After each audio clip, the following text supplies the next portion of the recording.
expected, and I need more time.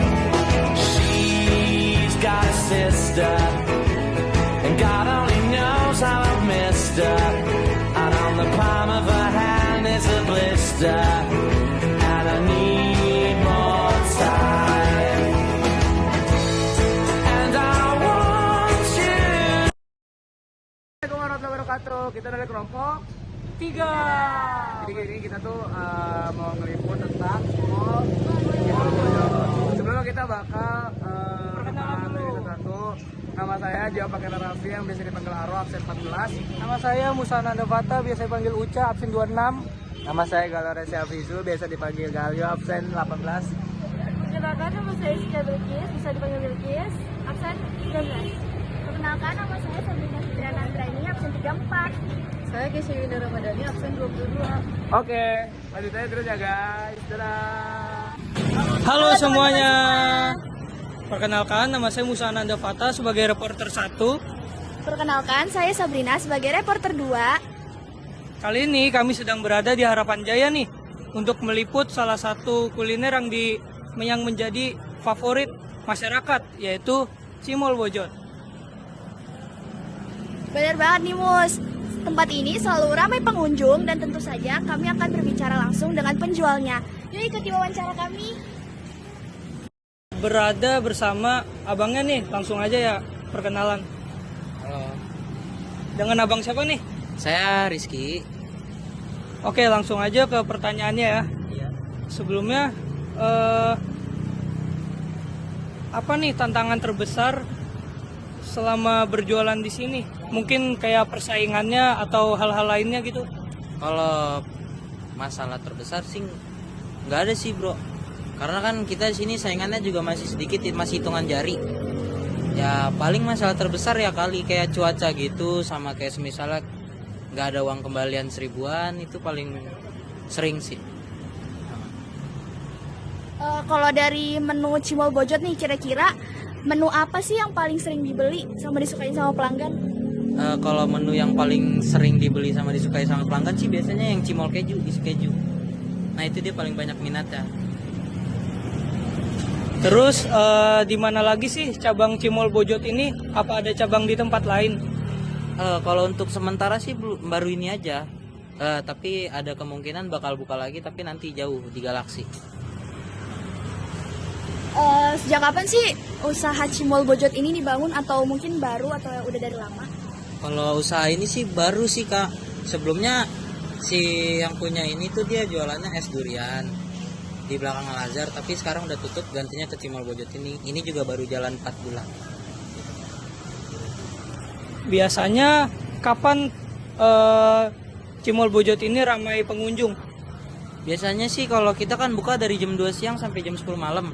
Ya kayak mitos-mitos penjual yang ada. Ya kalau kita kan biasanya ramenya sama anak 4 pulang sekolah, kalau enggak sampai mau jam tutup itu biasanya rame. Kayak jam setengah 10, jam 10 kurang itu baru rame di hitungannya. Kira-kira siapa sih yang punya ide buat ngebangun usaha Cimol Bojot ini, pemiliknya siapa gitu? Kalau idenya sih dari om saya. Oh, Namanya dia Om Tony. Makanya kenapa namanya Cimol Bojot Mas nih, karena ngambilnya dari nama dia. Nama dia. Nah, kalau dari pengunjungnya sendiri, siapa saja nih yang sering datang? Kayak misalnya anak muda atau orang tua gitu. Kalau mungkin bagi beberapa pedagang biasanya ada statement itu aja, pembeli adalah raja. Kalau di kita nggak ada, kita adalah pembeli adalah ratu, karena mayoritas yang beli perempuan. Soalnya kalau buat konsumen cowok sih biasanya masih hitung jari lah. Kalau untuk seminggu itu, jadi paling banyak ya remaja, perempuan gitu. kira-kira nih, kenapa milih jualan Cimol Bojot? Kan kuliner banyak, kenapa nggak kuliner yang lain gitu? Kalau buat kuliner yang lain sih kayak kurang deh kak, soalnya kan kita kan sesuai budget juga buat ngebangun usahanya. Karena kemungkinan ya pas itu saya mikirnya ini lebih low budget daripada yang lain, karena bahan-bahan sama barang-barangnya juga lumayan murah sih. Paling yang mahal dari bikin gerobak doang gitu. Dan mengapa nih memilih lokasi ini buat berjualan? Apakah cukup strategis? Kalau untuk daerah Harapan Jaya sih di sini udah cukup strategis sih Kak. Karena kan lalu lalang orang utama lewat sini.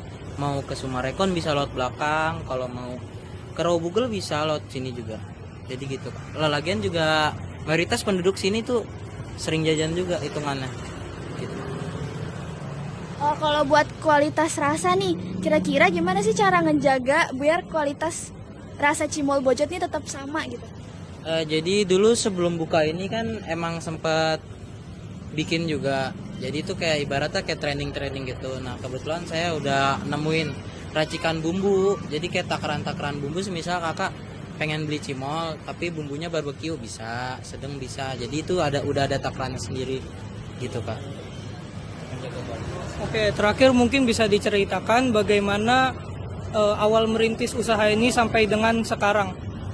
Wah, kalau mungkin cerita ini tuh nggak bisa saya, karena kan saya ibaratnya cuman ngejalanin doang apa yang om saya suruh. Kebetulan om saya juga pas itu belum ada karyawan buat jaga di sini sampai sekarang. Jadi mungkin emang saya doang yang bisa diandelin sama dia buat jualan jaga di sini gitu. Oke, mungkin itu aja Bang. Terima kasih atas waktunya Bang. Oke, nah itu tadi adalah cerita inspiratif dari penjual Cimol Bojot yang terletak di Harapan Jaya. Ternyata banyak hal menarik di balik satu bungkus Cimol Bojot.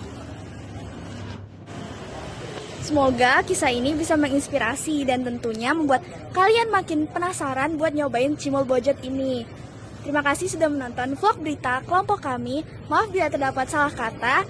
Kami selaku reporter pamit undur diri. Sekian vlog dari kelompok kami. Sampai jumpa di Tugas berikutnya. Dadah.